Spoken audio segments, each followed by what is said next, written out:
Coming up next on Best Friends on Four Legs, we're talking all about pet adoption with Tyler Stover from the Halifax Humane Society.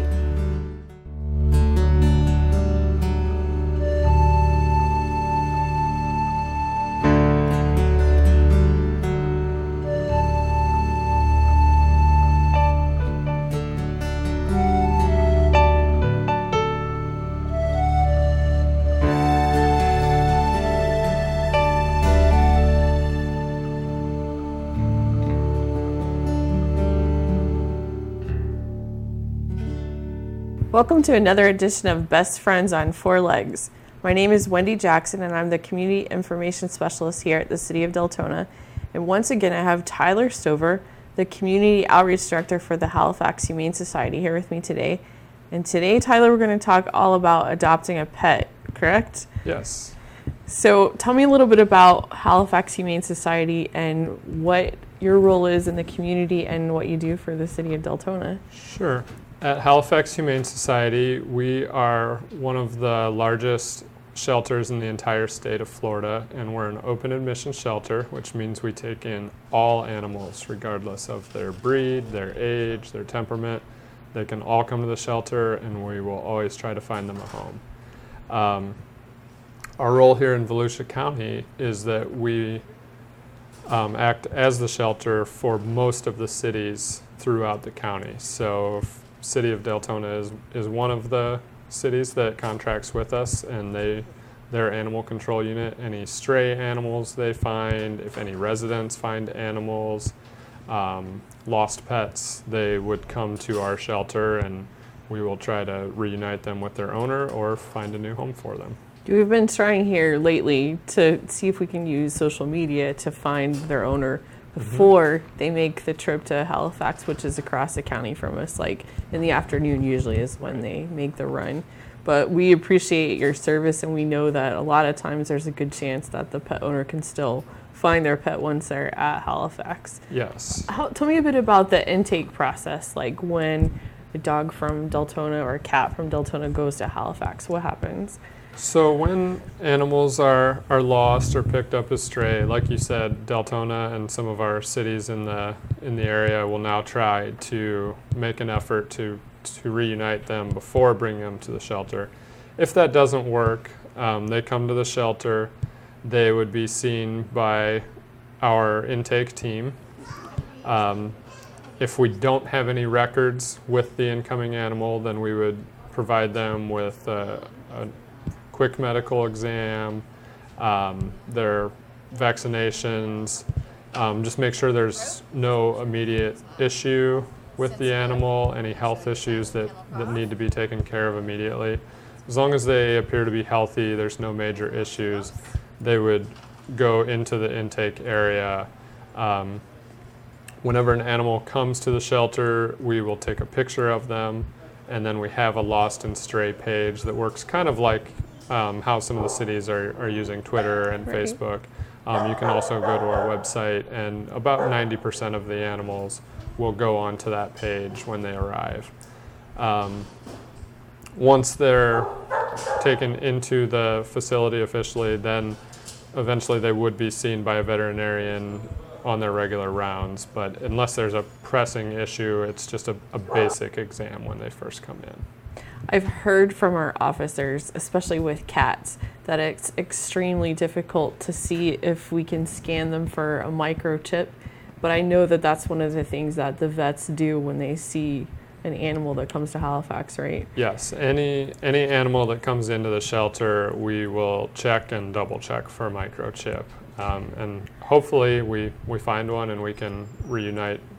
Yeah, we should point out it's important that people update their contact information. Correct. That's on the site for where the microchip is linked, right? There's a few different kinds of microchips, but you always want to see the manufacturer of your microchip, make sure you have an updated address, phone number, because that does happen often where we'll scan a microchip, but it doesn't go back to a phone number that works, or we can't locate the owner.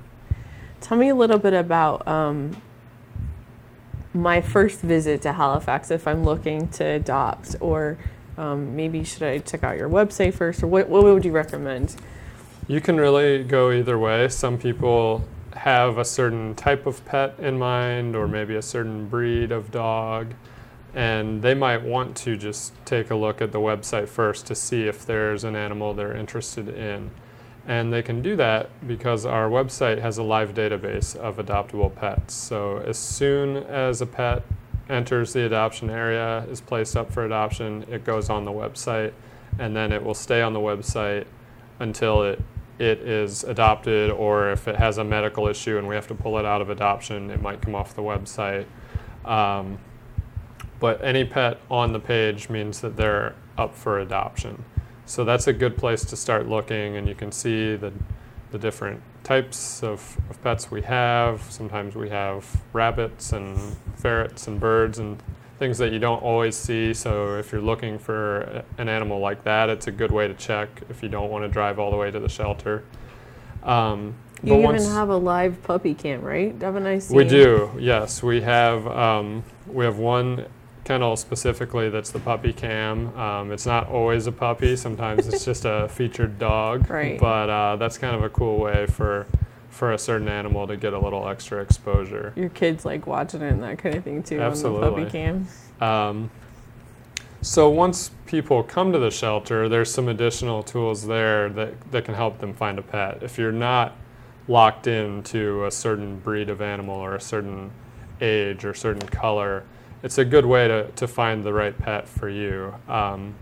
We have a program called Meet Your Match that we learned from the ASPCA, and they basically passed the program in its entirety down to us at the shelter.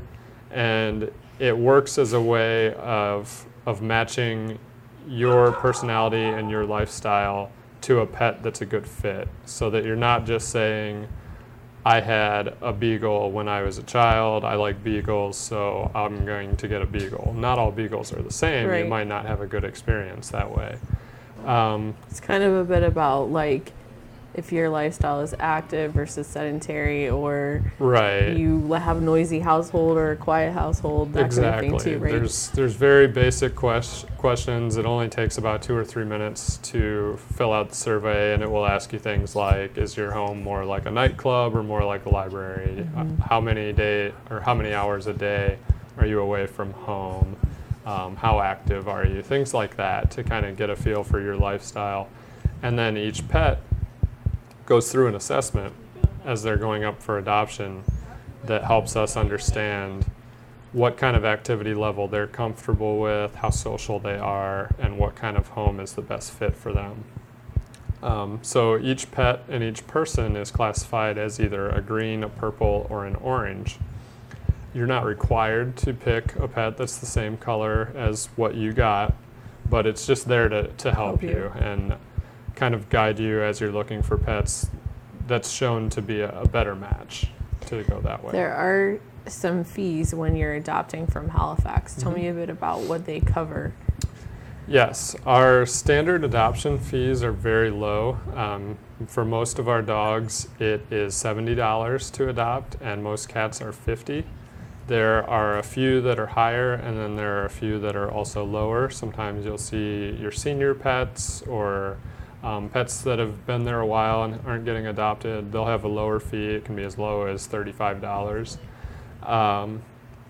But that covers just about everything you need to adopt an animal. Their spay-neuter surgery, their vaccinations, their registered microchip.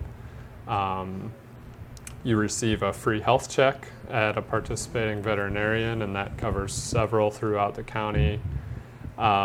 And then there's discounts available at the time of adoption for some of the supplies you need. We have Blackwood Pet Food, for example, is a very high quality dog and cat food that you can purchase right at that time for a low price. Your leashes, your collars, your bowls, things like that. So that's all included with the adoption fee, and that can cost hundreds of dollars if you were to do that all on your own. Let's say I have a pet already, but I'm thinking about adding a second one. Is it possible to bring my dog or cat to the shelter to like see how they might interact with a different animal? Or we usually can do that. We'll arrange, especially with our dogs, there's some space outdoors. where you can bring your dog in and schedule that. We ask that you schedule that with us ahead and don't just bring another dog into the shelter.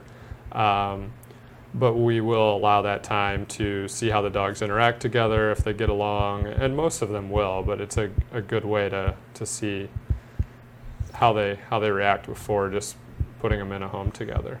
Do you have any tips for when I bring an adopted animal home?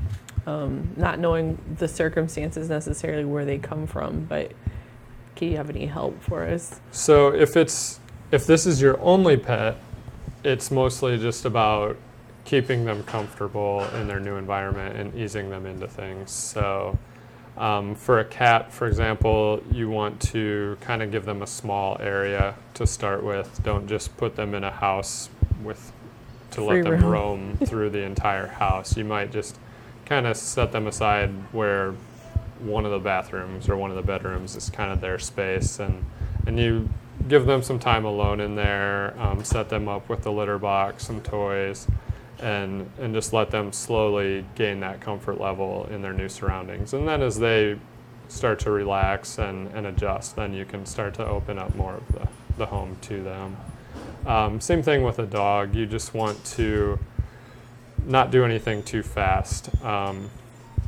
If you're going to be away for several hours a day, you might want to adopt a dog at a time where you can be home a little more, so you're not just adopting the dog, putting them in a crate, and you're gone for an entire work day. You want to kind of try those things out. Leave them at the house and go away for a half hour or an hour and then come back, see how they do. Some dogs do great in those situations. Some have some anxiety issues and they need a little more training to adjust. So what if it's an addition to another pet? Are there other things I should look out for? So if it's an additional pet, there's a couple things that can help. One is it's always good to have new pets meet on kind of a neutral territory. You don't want either animal to feel like this new pet or the existing pet has the upper hand, because this is their house or their yard, and this new animal is just coming in and taking over. So with dogs, you can have them meet at the shelter, or you might, if you're bringing a second dog home, go to a park, something like that, where they can meet as equals, and one of them isn't feeling like their territory is being invaded.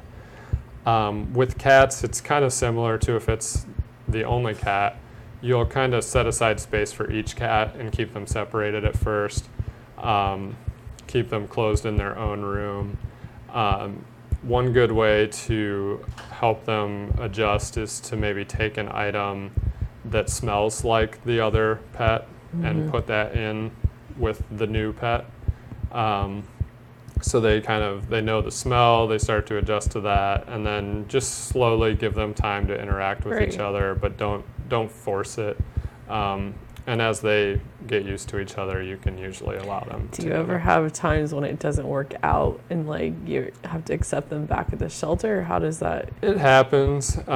Usually we're able to work things out and offer some tips. We have a certified trainer on staff. Counselor. that can actually is very used to seeing these issues and has some good tips to help.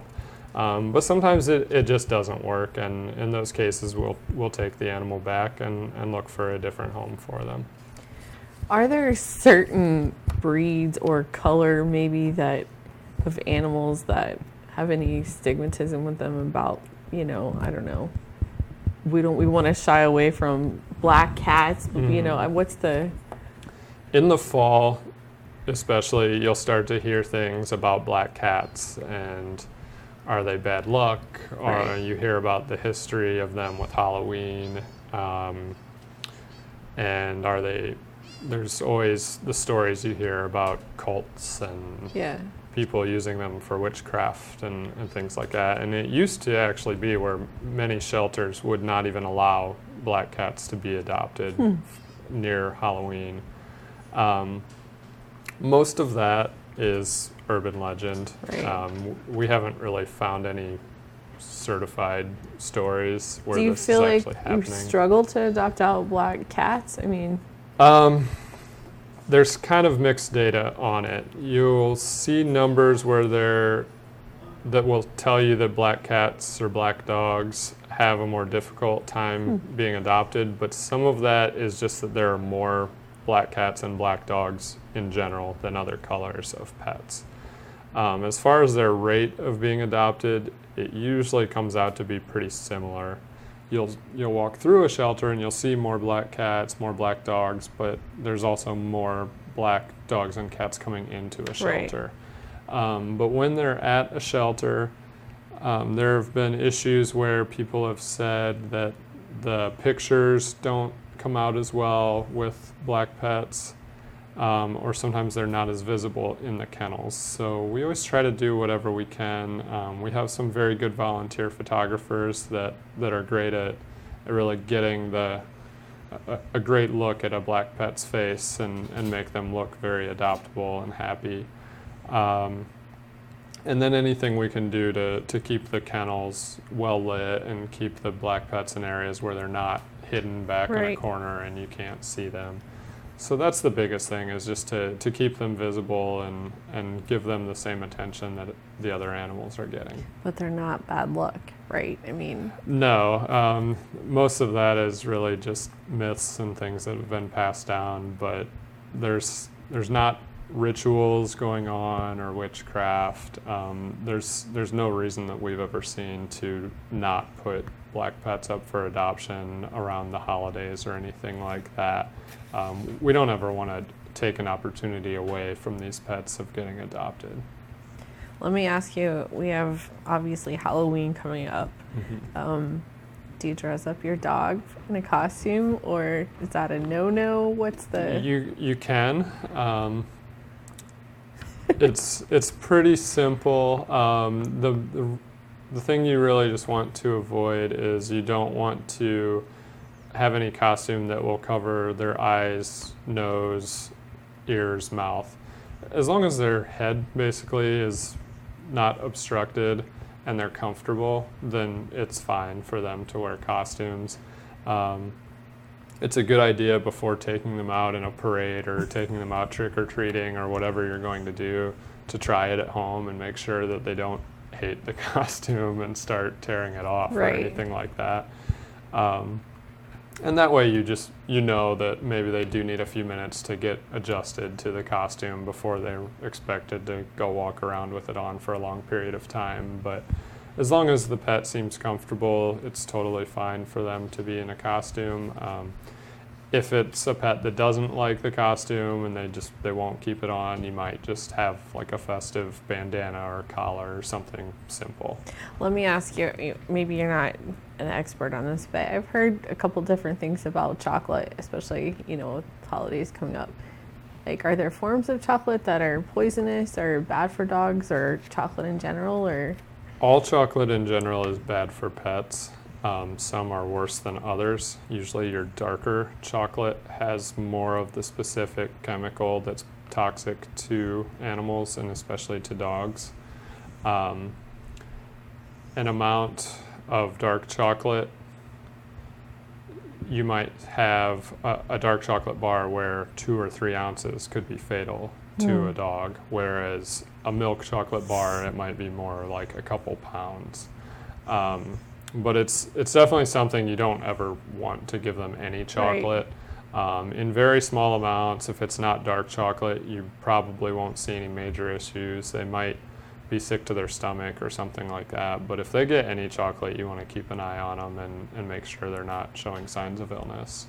Before we go today, we want to talk about your upcoming Fur Ball promotion at Halifax. Yes, the Fur Ball is our biggest event of the year. It's at the Ocean Center in Deltona Beach, and it is Thursday, December 10th, and it's open to the public, and you can find information at hhsfurball.org. But it's a very fun night. We'll have live entertainment, dinner. There's all kinds of very cool silent auction items from our various supporters throughout the area.